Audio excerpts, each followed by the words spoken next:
O ocioso é aquele que assiste a vida de longe, que não suja as mãos, que prefere o monumento ao trabalho, o túmulo ao parto. Evangelho segundo São Mateus, capítulo 23, versículos do 27 ao 32.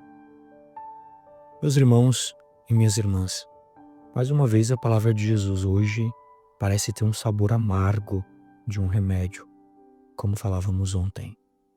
Ai de vós, escribas e fariseus hipócritas, vós sois como sepulcros caiados. Por fora parecem belos, mas por dentro estão cheios de ossos de mortos e de toda podridão. São Mateus capítulo 23, versículo 27.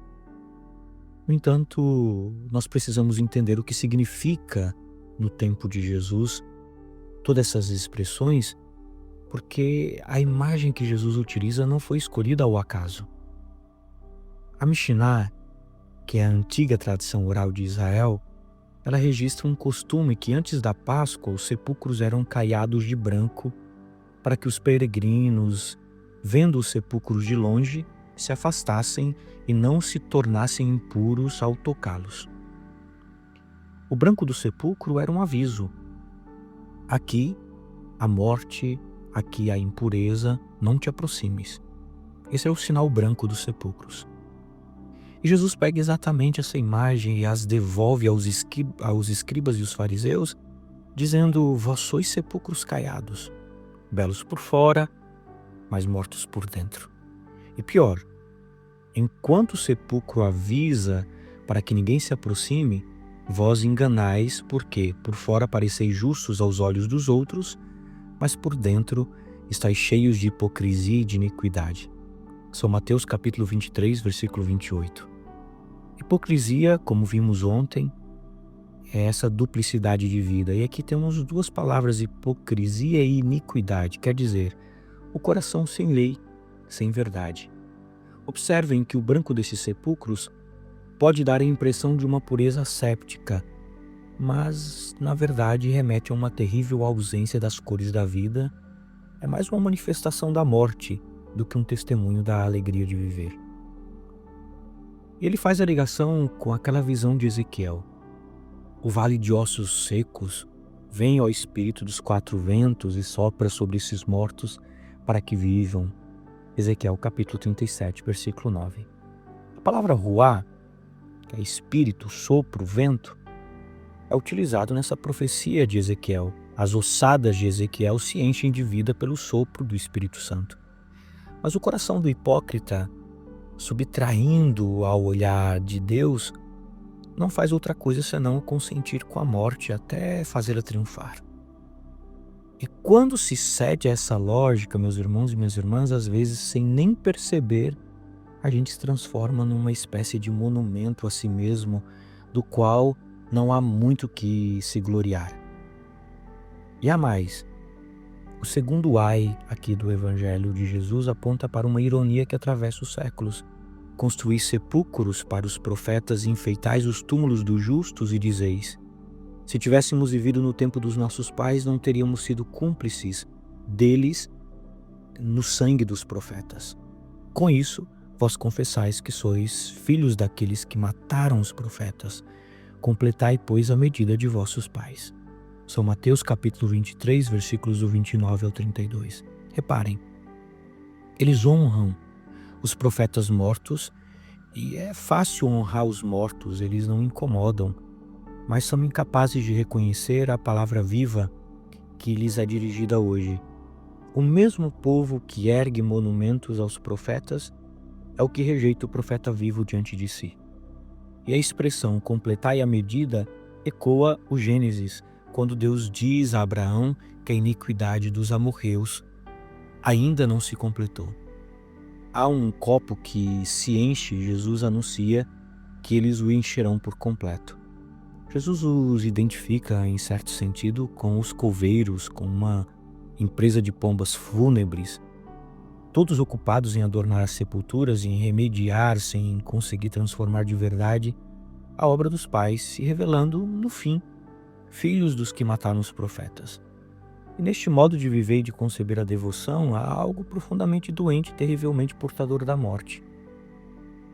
do qual nós vamos ver aqui que o Senhor toma distância e nos pede que também nós nos mantenhamos devidamente distantes. E é aqui que a primeira leitura entra como remédio.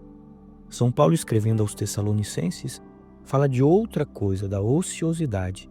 Em nome do Senhor Jesus, vos ordenamos, irmãos, que vos afasteis de todo irmão que vive na ociosidade e não segundo a tradição que nós recebemos e que vós recebestes. 2 Tessalonicenses, capítulo 3, versículo 6.